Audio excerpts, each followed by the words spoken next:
Saudara, ratusan bakal calon anggota legislatif DPRK Simelu masih belum memenuhi syarat untuk ditetapkan di dalam daftar caleg sementara. Saat ini perbaikan dokumen persyaratan bacalek yang belum memenuhi syarat pun diperpanjang hingga 9 Juli mendatang.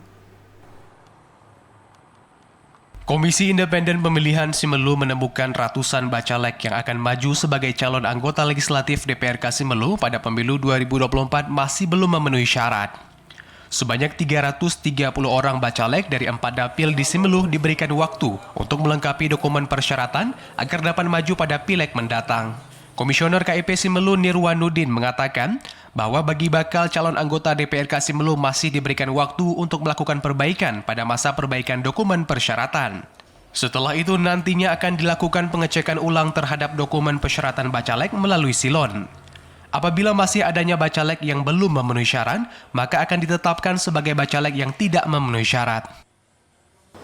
Jadi, bagi bakal calon yang sampai hari ini belum memenuhi syarat, itu bisa dilakukan perbaikan pada masa perbaikan di tanggal 25 Juni sampai dengan 9 Juli 2023. Setelah masa perbaikan nanti, baru kemudian kita lakukan cross-check ulang terhadap upload data yang sudah diupload ke dalam silon.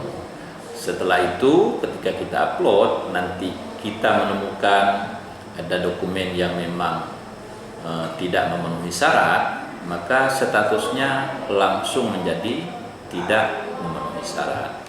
Kecuali bagi bakal calon pengganti yang hari ini, itu masih dilakukan nanti masa perbaikan dan juga masih dilakukan tes mengadi di tanggal 10 sampai tanggal 15 Juli 2023.